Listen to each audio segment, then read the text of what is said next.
area. That's he got the ball. Yes, everybody, welcome back to the Irish Hotspur here. Dave and I are going to be taking a look at some of the expiring contracts. We have players who could technically be leaving on a free this summer, whose contracts are expiring in June 30th, 2025. And then we also have some very important players whose contracts will be expiring the following summer in 2026. We'll be taking a look at them here. And also we'll be referencing some of the tremendous wages that some of these guys are on as well, which definitely could give you guys some headaches, knowing how you might feel about some of these players and whether you think they're probably earning a little bit too much. But we'll start first off, Dave, with maybe the players that could end up be leaving on a free this summer of 2025. That includes Sergio Reguilon, also as well as Ben Davies, Alfie Whiteman, and Fraser Forster. We'll start off first maybe with something easy with Sergio Reguilon. He is on $53K a week, by the way, but I think this one's kind of easy only for the sense that it feels like he's been out the door for a while now, right? He's been put on some loans, not really been favored by Ange Postecoglou towards maybe the end of Antonio Conte's reign as well.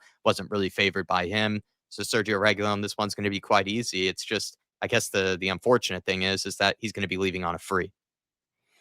Yeah, look, I think, like you said, he's been out the door for quite some time, right? Conte didn't use him, Postecoglou didn't use him, and I think there's probably something going on behind the scenes that maybe we don't know about, because then why haven't other clubs come in and purchased the guy? I just wonder, are we not being told the full story around Sergio Reguilon? But it does look like Tottenham, they haven't been able to recoup a fee for him, so it looks like he will depart this summer. I think I even think he was probably willing to terminate his contract in December or January to try and get a move, Jack. But look, his time is coming to an end at Tottenham, which, gives us 53K a week to throw out someone else in the summer. And to probably add to it, he's had a lot of injury issues, which has kind of been probably part of the issue with, whether they've been wanting to keep him around or not. And then I'd also say, too, that, he's kind of a player that technically occupies one of those very valuable, right, non-homegrown spots. And so you don't want a guy like him hanging around if the players, maybe aren't, fancying him, or sorry, the manager isn't fancying him, and the club really has been trying to shift him out the door. As much as maybe Dave and I have defended guys like Sergio Reguilon before, if the manager doesn't want him and if the club doesn't want him, you've got to get rid of those non-homegrown players. Let's move swiftly on to, though, a big one here that we'll probably spend a bit of time on. Ben Davies, who, in my opinion, has had a brilliant, final season with the club, one that I'm actually been very surprised by, one that I'm kind of eating some words on to a degree, but I will say he had some shockers of seasons before. But Ben Davies is on $80K a week here, everybody. So I'm going to bring that up on screen for you guys here. And the $80K a week, I think, is kind of the big sort of conversation starter with him. As good of a season as Ben Davies has had, he's 31 years of age. He's on $80K a week. And I think we have so many talented center backs coming through right now with Luka Vuskovic. We have Ashley Phillips out on loan. We have Alfie Dorrington out on loan. Technically as well, we have Radu Dragusin, who I don't think has even performed that well, but is a whole lot younger than Ben Davies and has a lot of, time to be able to improve. Christian Romero, of course, Kevin Danzo we brought through to the club, and Mickey Van de Ven. So there are a plethora of center back options. And also, I'm even forgetting Archie Gray, who's played plenty of minutes at center back this season. So for me, Dave, that's kind of where I am hesitant to give Ben Davies a new contract, because I just wonder, is he, in a way, by giving him a new contract, are you blocking the pathway to maybe some of these other talented center backs that we have at the club? But then also guys that have done pretty well with the minutes they've had, whether it's been Kevin Danzo, whether it's been Archie Gray. I wouldn't say that's the case with Radu Dragusin, but like I brought up earlier, very, very young player, technically could improve to some extent. So Ben Davies, for me, I think you finish him on a swan song. Let him finish with a strong season. Let him, in a way, maybe shut up people like myself who've had plenty of criticism for him in the past. And the only reason I could see keeping him is that maybe if you bump down those wages to, like, at the most 30K a week, and that would mean that he really wants to be around the club. He doesn't care as much about the money.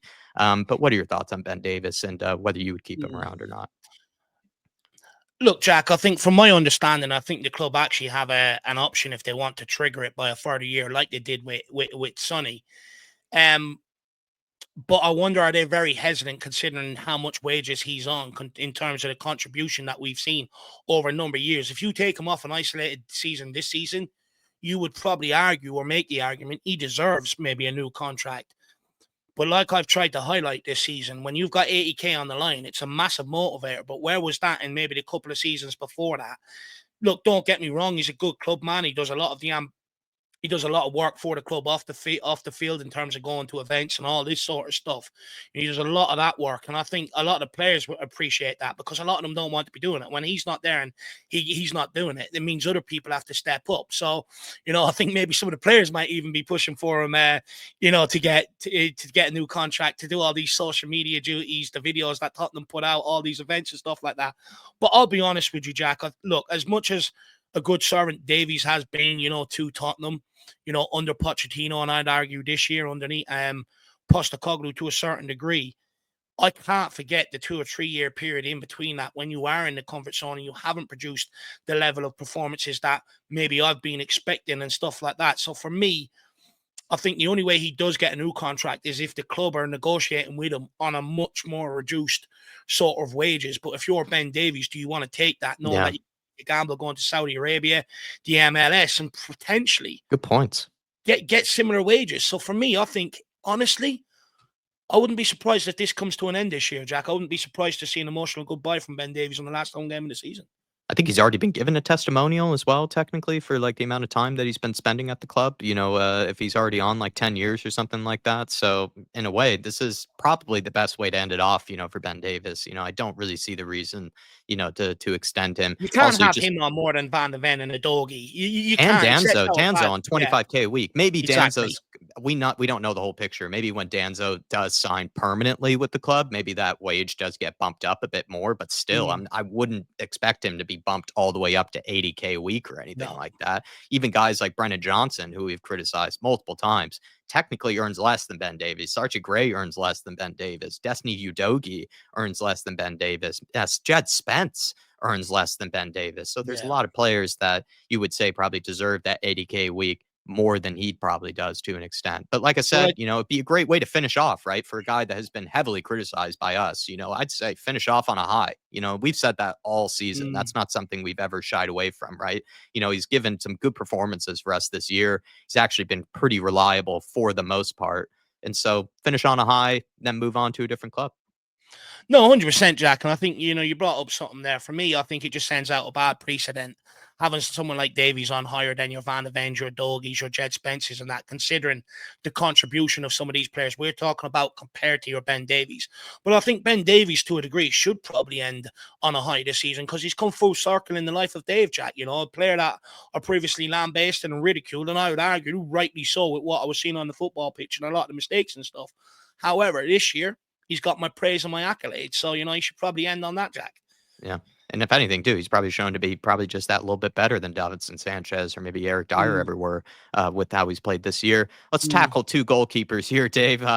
More actually out This of is a jokes, joke. really. Alfie Whiteman, his contract is expiring this summer. He could technically leave on a free. What's important about Alfie Whiteman, as we know, is that he occupies that very valuable homegrown academy produced spot, which for Europa League and European football can be very, very valuable to have guys like that around. He's on 7.5 grand a week.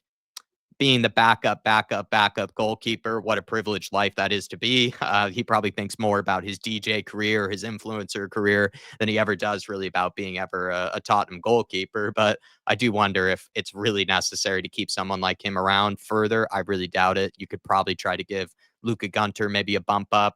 Brandon Austin, you could keep around now that you already have Kinski, right? As well. Doesn't really make a whole lot of sense to me to keep around Alfie Whiteman. You have Mm. Josh Keeley, you have Luca Gunter, you have plenty of options that are coming through. Maybe even another academy goalkeeper we might not even be aware of yet could technically be bumped up and included as one of the homegrown academy produced options. So once again, I don't really see a reason for Alfie Whiteman to stick around. He's been used as a homegrown pawn his whole time here at the club. Mm. And I just think time's up for him. With Fraser Forster as well, just gonna give my thoughts on that. Then I'll bounce this off to Dave. Mm. 75K a week. There it is. It's not a typo in front of your screens there, everybody. I mean, Fraser Forster, 75K a week. Wow.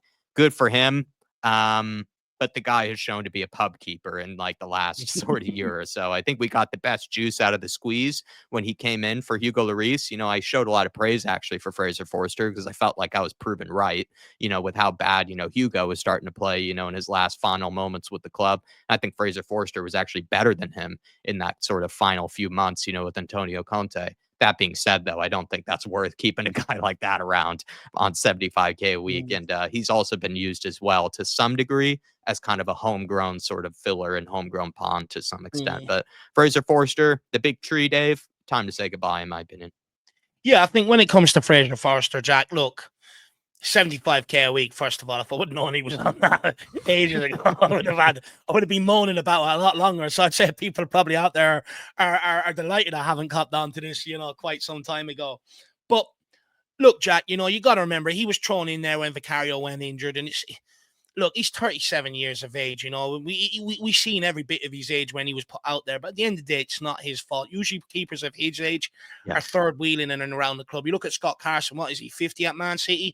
He still gets registered in their squad and stuff like that. But when you look at the signings of Kinski, we've got Vicario there, the emergence of Brandon Austin, who displaced Fraser from the team before we signed Kinski, and then also, like you mentioned, the likes of Luca Gunter coming through, Josh Keeley, which I'm not sure he'll be here after the summer, but if he is, you still got him there. So I think it now paves the way for us to wave goodbye to Fraser Forster. And I would argue with Jets, with the emergence of Jets bench this season, you don't actually need him for that English spot in terms of European squad registration anymore. So I think he's we're more than okay to let him go. The club will not renew him on 75K a week. I can tell you that now. So he'll be gone. When it comes to Alfie Whiteman, you're absolutely spot on, Jack, in terms of him being used as a homegrown pawn. And what we mean by that is players in Europe, you have to register 4 players that have come through your academy into your first team, into the squad. And he's always being used as one of them. You're exactly right. However, the guy's also 26 years of age. And what does he contribute to football? His football career is nearly over. What does he contribute? Absolutely nothing. I think he had one half under Jose Mourinho, and I think he had a loan spell out in the Swedish league earlier on in his career. So do you know what? With Alfie Whiteman, Jack, to a degree, I'm sort of concerned about him. Is he really going to get any offers once he leaves Tottenham? Is that his football career over to a certain degree? But look, he's been more than happy to sit around on his 7.5K a week, being a Tottenham player, this, that, and everything else that comes with it. But I do think, like you said, with the emergence of Gunter and that coming through, I do think you'll see the end of Alfie Whiteman being used. And most importantly, you've got the likes of Moore now, Donnelly, players like that who can now come in and fill that club-trained player on the European squad list. We no longer need to actually keep him around for that. Mm-hmm. Well, he's earned enough money to have a season ticket for life, at the Tottenham Hotspur Stadium. We know he is a Spurs fan at the end of the day, but I agree with you. I actually have questions over whether he actually has much of a future left in football, considering how few minutes he's played and already being 26 years of age. Yeah. On to now the players that technically would go out on a free, not this summer, but the following summer in 2026. So this is when you have to make tough decisions about whether you want to be able to sell them here because you want to try to get some money out of them or get some rid of those wages too. Basuma will tackle first here. I think this is an easy decision for Dave and I. This guy, I think, came in. We had high expectations of him. He looked like one of the best signings we'd ever made, in terms of value for the money, right? We brought him in for like 26, 27 million underneath Antonio Conte at the time. Conte did say, this is a guy that I can't tactically rely on, right? And I think we're starting to see the same things being said from Ange Postecoglou now to a degree as well. Yves Bissouma has just dramatically underperformed. Sadly, it's just been a failed signing. I don't think anybody expected it, though. He was a very, very highly rated midfielder at Brighton. He was a guy that could really dominate games. But since making a step up to a much bigger club, much higher expectations, it feels like he's kind of mailed it in, a little bit or whatever the term or the expression is. He's just not really pushed himself that bit further to try to reach a higher level of terms of quality. And so I'm happy to get rid of Basuma this summer. He's had multiple opportunities, in fact, a long time to be able to nail down a spot in that starting midfield. Højbjerg was looking like he was out the door. He couldn't get ahead of him, even under Ange Postecoglou. He could barely even get ahead of him. And then also even with Bentancur, a guy that's had everything from like concussions to suspensions to very, very, very serious injuries, multiple serious injuries, and even Bentancur as well. Someone who's also heavily criticized by the fan base. We'll talk about that later, but even Bentancur has clearly nailed down that position more than Basuma has. And one would even make the case that Archie Gray is probably, already someone that would nail down that position ahead of Basuma. So people say, oh, he's an 8, he's a 6, he's a 10. I don't really care. The guy hasn't been good enough. He's inhaling balloons before the first game of the season. I think that says all you need to know about Basuma. Please get rid. Yeah, look, Jack, when it comes to Basuma, I think you're absolutely spot on, right? He came to Tottenham with high expectations. And, look, what he produced at Brighton was why he got the move to Tottenham, why other big clubs were maybe circling True. around Basuma. Um, but like you've alluded to, he's been here 3 seasons now and he hasn't matched them expectations. And how longer do you keep persisting with this? We can blame Ange Postecoglou if that's what people want to do, but then you go back to Conte, who, like you said tactically, he just can't take on instructions. He can't do what you're being asked to do. And I think it's the same within this Ange Postecoglou side. Look, he's been given every opportunity. Under Antonio Conte, it's not like he wiped them. He gave him opportunities off the bench and stuff. He just never took it. Then Postecoglou came in, sort of put his arm around him to try and get him going. And he hasn't repaid that. You remember he got sent off against Luton. How many other red cards has he got at Tottenham in his time here? You also look at the amount of goals he's given away in big games. The penalty in the Chelsea game, the first goal in the Liverpool game, in the Carabao Cup semi-final, it was a simple 5-yard ball, couldn't make it. Arsenal game, got the ball taken off him. They went up and scored. That's been a repetitive of his time at Tottenham. I always say about him, he's a guy, if there's a bird flying over the stadium, he just looks up and gets distracted. For me, I do think Basuma is the sort of guy that needs a free role in the midfield. You can't really give him any tactical instructions. Basuma, just go out and do you. But unfortunately at Tottenham, we don't have that squad where we can give him that role in that midfield. We do where we are right now. Because we're trying to build a squad and a young squad, we need disciplined players. And with him being one of the senior players, one of the senior examples in that dressing room, it's not a good example to set, Jack. You alluded to it. Coming into this season, knowing that his contract's coming up and there's a decision to be made, big season ahead, comes in on balloons, apologizes to fans, puts in shit performances, gave away the penalty against Chelsea, apologized to fans, went up and backed it up with one of his worst performances of the season against Rangers. This guy has just continuously let us down time and time and time again. And it's coming to the point now where he's more of a liability than a player that you can even rely on to fill in. Postecoglou the other day against Fulham. Look, I would argue, put him in the shop window. I think that's what we're going to do with him between now and the end of the season in the Premier League games. And I would hazard a guess. A part of that instruction is probably coming from upstairs. Put him in the shop window so that we can recoup a good value for him in the summer. So he's not almost like a forgotten man. Because if Postecoglou says, no, not in my squad between now and the end of the season, it means what you recoup in the summers are far less than what you could potentially get if you keep him in and around the team.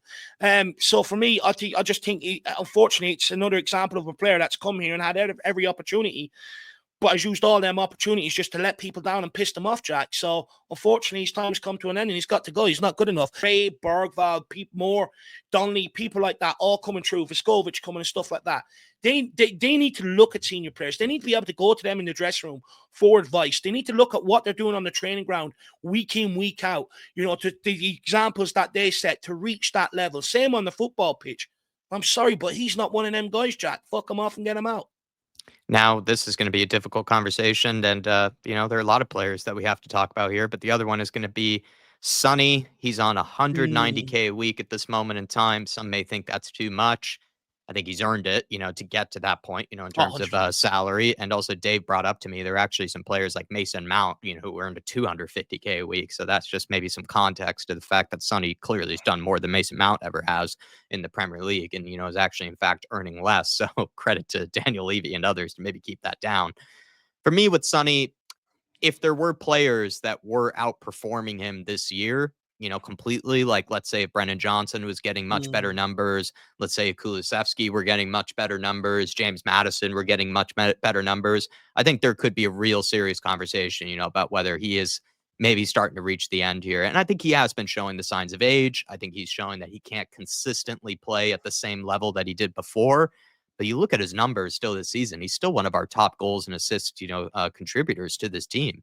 And he is someone that is kind of an icon, around the club. I think he's Mikey Moore's favorite player that when he was growing up, plenty of young, guys like myself, when kind of growing up, Sonny is an icon. He is a legend of this team. He also as well, I think is now in like something like the top 10 of like all time, goal contributions in the Premier League. So there are tons of accolades, tons of stats to show why Sonny, maybe has deserved, this type of wage and, these sort of, kind of numbers. But, for me, Dave, I would, if possible, negotiate some sort of contract with him where you can get maybe similar wages. Maybe if you could reduce them a little bit, I'm not sure if he would take it, but maybe you could try to find a way around that. And I would actually keep him at the club for maybe another year or two, just because I'm looking at some of the other players around him at this moment in time. No one's doing better than Sonny at this moment. And if there were players that were really pushing him in terms of goal contributions and output, then I'd have a serious consideration of whether he is someone I get rid of. But the guy, he's experienced. We probably wouldn't say he's necessarily a leader, but he is an experienced player in the club that I have a lot of sentimental connection to. But I don't know. I'm torn on Sonny because I could see why people might want to sell him if there is a possibility to get a lot of money out of it. But I'm not even too sure if you get a lot of money now, with selling Sonny. I really don't. I feel like you're not going to get much more than like 40 million. I'm not really too sure unless he were to go to Saudi, and he doesn't really strike me as a guy that really is interested in that sort of thing, really. So for me, Dave, I think you give Sonny, probably a year or two bump, at the club and take it from there. It's just maybe the wages are something to consider to a degree. But, like I brought up earlier, is anyone really doing much better than him in terms of goal output and assist output in the team? That's my big question mark. No, look, I think it's an absolute fair point to make. What I will say is something, just a side note. I think if Ben Davies doesn't get his contract renewal, Son will be the last remaining member of that Pochettino Wow. side, which is absolutely mad. Now it's time for Dave to be unpopular once again amongst the Spurs community. But Jack, remember we had this conversation about his contract extension, and I sort of I raise some red flags that I have around that. I think you look at Son, right? He's 32 years of age now. Next season, he's going to be 33. But if they really had ambitions of keeping Son around here for the next 3-4 years, I think they would have offered him a new contract and not actually Mm, triggered that extension. I think, a part of why they maybe triggered that extension is because they don't want to go into the realms of the 200 grand a week contract negotiations that they'll enter with Son. If your Son's entering contract negotiations, Jack, it's his last big contract that he's really going to earn. So he's going to want to maximize as much of that as he can. So he will go over that 200 grand a week barrier. And I don't think Tottenham want to play that, to be quite frank. I think that's the marker that they've set. No one at the club will be over this. And you look at that wage list, I think, it's probably telling to a certain degree. But when it comes to Son's contribution, what I will say is he's the same age as Mo Salah. You look at what Mo Salah has produced for Liverpool this season compared to what Son has produced for Tottenham. It's night and day. Now, of course, people would argue he's got a better team around him, better players, etc. 100% agree. But I do think that yard of pace that Son had is gone. And I think that is maybe affecting his performance to a certain yeah. degree. I also Affects a think lot of players like him. Yeah. yeah, exactly. And I also think, look, the sale of Harry Kane and bringing in media bang average players who are used to playing around the bottom half of the Also a Premier good League point. or in the Yeah. Championship doesn't help him, because no one is on his sort of level in terms of thinking, technical ability, being able to link up with, And etc. And helping I him think out. Yeah. I think he's paid a large price in that as well, Jack, to a certain degree. And maybe you would argue the longer he stays at Tottenham, maybe his stock in the game is sort of dwindling as he goes on. And I also put it to you, at what point do you keep paying him the 190 grand a week as a sentimental value rather than actually contribution on the pitch? And that's the realm I don't want to get into. Look, Son has been a fantastic servant. I will stick by my guns. I never wanted us to sell Harry Kane. People made the argument. He's getting older. You should think about cashing in and stuff like that. Well, we've seen how that went. And I don't back us to replace Sonny properly either, or put the right pieces in the forward line once he goes. And I think that's where, if they don't, you will be staring at the relegation battle. But You feel I like they've don't already think the made their club. decision is kind I of what think you're the club hinting have at. already made the decision. Yeah, Jack. I think the club are more. I think the club will look to sell him this summer. I think they will look to cash in. If you want me to be brutally honest, I think Wow. the only thing that maybe changes that is if a new manager comes in and pinpoints Son and builds around him, and stuff like that, or wants to keep him. But from where I'm at, and maybe that's why they gave him the contract extension, because maybe they are changing manager this summer and they want to see what his plans is with Son, maybe to a degree, because it's easier to get rid of Son with 1 year left on his contract than it is if he's got 3-4 years. But then you also have to weigh up, because you're not just selling a player, you're also weighing up the commercial revenue that comes with it, the amount of loyal followers that he brings from match day revenue and all that sort of jazz. So there's a lot more to weigh up around this decision than, are we just buying or selling? Like Basuma, it's literally just a player, doesn't really have a fan club. You're either renewing or selling. With Son, there's a lot more that comes around it. Yeah. But I think the club have made the decision. I do think potentially, Jack, they're going to cash in, because if not, why didn't they offer him a proper contract moving forward? But also, I think Son was butthurt by that, because they allowed that. Don't forget, they allowed that to go into January, where he could have spoke to any other club around the world outside of the UK and signed on the dotted line on a pre-contract and arrive in the summer. But he didn't do that, which shows his loyalty to Tottenham. So I think Son wants to stay, but I'm not sure the club want to keep him. We all know when it comes to older players, they don't have sentiment towards them. They just don't. So I think the club have probably made their decision despite some wanting to say it. But like I said, he was butthurt. He name-checked that in an interview that he was hurt that the club did allow it to go on that long. I think you answered that one a lot better than I did. You could even tell by the way I was talking about everybody. I was struggling between the sentimental and also trying to be, somewhat kind of realistic at the same time. And I just, a guy like him for what he's produced at this club, it's just hard for me to be balanced. It's hard for me to be fair about it. So let me know in the comments what you think of what the club is going to do with Sonny, and then technically what you would do as well. We're also going to bring up Rodrigo Bentancur. It's kind of been rumored, by a few different outlets that they've already kind of are in the process of negotiation with him with a new contract. So let us know if you think that is the right decision. Kind of similar to what Davis said, maybe they've already made their decision or are already about to push that through. He's on 75K a week, and if you were to compare him to other players in the squad, just in case maybe you're not a Rodrigo Bentancur fan, Madison earns nearly, if not more, double than what he does. Richarlison earns more. Radu Dragishin, of all people, somehow earns more than Rodrigo Bentancur. Timo Weenie, we know, does. Pedro Porro does. Archie Gray actually earns the same amount of wages as Rodrigo Bentancur. My argument with him is that now this season, we've complained a lot about there not being enough experience, in the team, especially in midfield. Rodrigo Bentancur, in my opinion, has more experience as a European midfielder in his little thumb than pretty much the entire squad. You look at him, he's, I think, made his move from South America to the likes of Juventus at a very, very young age. I think he was almost like a young 20-year-old, or if not a teenager, when he made his move up, to Juventus. And he played week in, week out for a good period there in that team that was winning Serie A titles, challenging, in the Champions League, under Antonio Conte, as well as other very good managers at the time.